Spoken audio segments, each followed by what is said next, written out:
But we're going to go ahead and get into what Dr. Albers and I were discussing earlier this morning. And I'm going to bring up some still shots. And I was checking some stereo imaging earlier this morning. And this was for February 23rd, 2018. And as I was watching some of this footage, I noticed this object right here. And it's very faint. I have video footage to show you also. But it seems that a lot of the video footage is becoming obscured. It seems maybe they're trying to hide something, with distorting the imaging. Because prior to this object showing up in the video footage, the coronagraph was clear. And then all of a sudden, this object shows up, and either the detectors went absolutely crazy, or the boys in blue got out their little Sharpie magic markers and they started covering things up. But this object appeared right there, and it's very, very large compared to the size of the sun. The size of the sun would be the white circle. The black area would be the occulter, and that's just something in the imaging that blocks out the sun, so the camera systems can get a good view of CMEs, solar flares, things of that nature. But this object appeared. Doesn't look like much, does it? I'll zoom into it a little bit. And again, it doesn't look like much, because it's so pixelated. You wouldn't think anything of it. But you know me, I start digging. And these are just a few frames. I'm looking at this, and again, it's very, very pixelated, really blurry. I converted the images over into some 4K, some higher definition. Didn't do any good. So I went and dug a little further. Try to utilize some filters. In this shot here, you can actually see that it's a perfect sphere. There's definitely something there. And I started to compare on solar system scope what planets might possibly be there. Could it be Venus? Could it be Mercury? All possibilities. But if it were Venus or Mercury, it would be a hell of a lot smaller. And, I don't know, for you guys that are viewing this on a cell phone, you might not be able to see this very clearly. If you guys are watching this on a computer, turn up the resolution on your YouTube player and turn it up to, 720p or 1080p. But there's definitely an object here. And as far as identifying it as Mercury or Venus, Dr. Albers, what would you think based on the size and how close it is? And well, first of all, if it was Venus, it would appear very bright. That's the first thing you have to consider. This object is obviously not bright like we would expect Venus to be, because a planet is supposed to look very bright in a chronograph image. So obviously that's the first thing we know. It's not bright like Venus is. And if it's not bright, then we cannot consider the size of that little blob to be according to brightness. So it must be according to size. So then we can consider that object, first of all, it's not a planet, so it has to be something else. And we know what's there. We've been looking at these objects for so long. It must be one of these old stars that have come to the sun.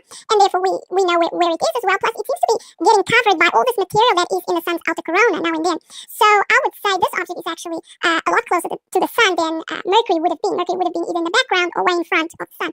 So then we can compare its size to the sun, and we can see that this is a very large object, about the same size as Jupiter, perhaps. We're just forming a little bit of a hypothesis here, and we're trying to figure out what that object is, because it's very, very suspicious. Hello friends. Well, as you can see, the resident comedy researchers are at it again. Funny thing is, I was able to find out what it is in about 10 minutes. It's Mars. And the other funny thing is, Scott knows where to go and look, because he's going to show you where he's looked using these blue images. Where they put the annotations in for the planets. So he could have looked it up and found it was Mars. But you can also check on the stereo orbit page, which will show you the planets in relation to where stereo A and B are.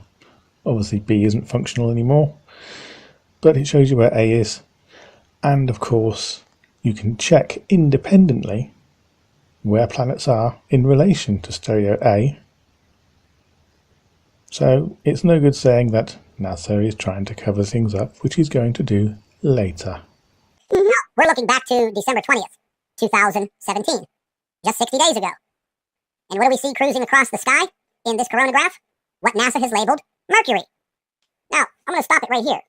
Dr. Albers, how does the word Mercury, how does that get in the screen? How does that get in the video footage? Well, what happens is we have these stellar cores going around backwards and forwards, and whatever object is in the right position, what I meant is, how does the word Mercury appear in the video footage. Oh, they have to add it. They type it in, don't they? They type it in, of course, and they type it in according to whatever planet it's supposed to be aligned with the position of that object. No, I've caught them so many times lying about the object. It cannot possibly be Venus, cannot possibly be Mercury. I've caught these objects in the HI images having these huge plasma loops, which is impossible for a planet to have. And here we've seen the outline of the object. It cannot possibly be Now, ladies and Mercury. gentlemen, watch this very carefully. Do you see the size of this object? Yeah. So again, now, they want us to believe that Mercury, less than 4,000 miles in diameter, appears in this coronagraph looking that large. So watch very carefully. You're going to see it with your own eyes. There you go. They have it labeled as Mercury. And again, folks, they can type in whatever they want. Okay? They can put whatever word they want in there. Indeed, they could put whatever name they wanted to. But seeing as it's Mercury, it pays them to say, it's Mercury. And the reason it looks so big, and this has been explained time and again with regards to the Seshi stereo satellites, is the reflected light is blooming across the CCD sensor, so it appears larger. That's why when a planet is on the satellite side, it looks small because it's not reflecting a lot of light into the camera, and when it's on the far side or adjacent to the sun, where it can reflect more light, it does look bigger. Would you like me to draw a diagram? It's just not something automatic. They type it in there. Mercury. Look at the size of this object. It's huge. It's massive. It's not less than 4,000 miles in diameter. That object is huge. If you go back to the original, okay, there's what they have labeled as Mercury. But in actuality, folks, if you look at where my cursor is, that little tiny dot, that's what Mercury should look like, if that. Even if this object was closer to the satellite, to the spacecraft, how are you going to get a little tiny planet like Mercury to look that big? It would literally have to be very, very, very close to the spacecraft cameras. Now, as far as Mercury's orbit goes, I believe at its closest point, it's 44 million miles from the sun. At its furthest point, it's approximately 70 million miles away from the sun. Yeah.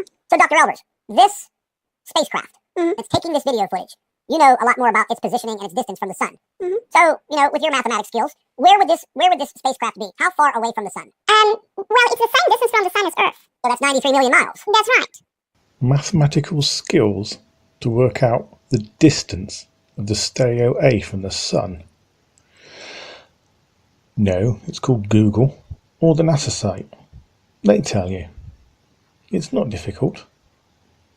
And here is another picture from the stereo orbit page showing Mercury where it is seen in the picture. We've just been shown where they're saying it can't be Mercury. And as I said before, you can use an independent program to check for yourself. Knowing where stereo A is in relation to Earth, you'll be able to work it out. It's not difficult. Unless you're Scott or Claudia. And before I forget, here's a short clip of Mercury being on the satellite side of the sun. So it's very small. You just see a little dot, which Scott was going on about, which rather proves the point.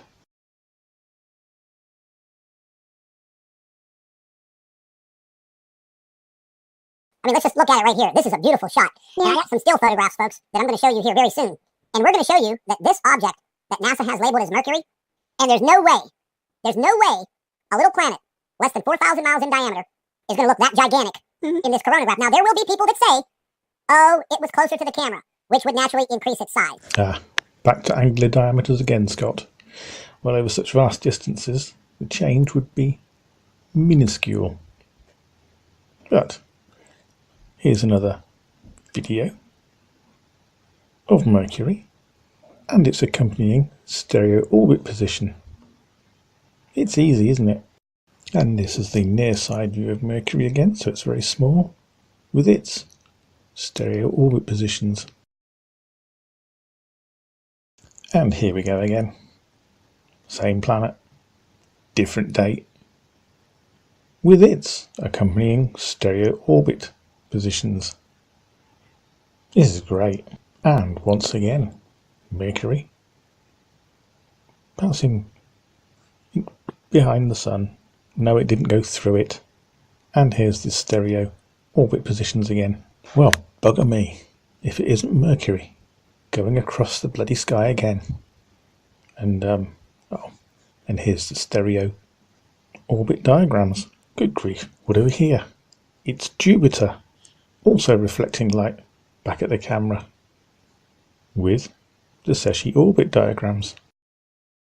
And last but by no means least, Saturn, also reflecting light back at the camera with the Secchi orbit data. So, just remember everyone, it's not worth NASA's while mislabeling stuff if it's so easy to go and check on an independent system. I think Scott and Claudia are just lying through their teeth again. I can't wait for this debate.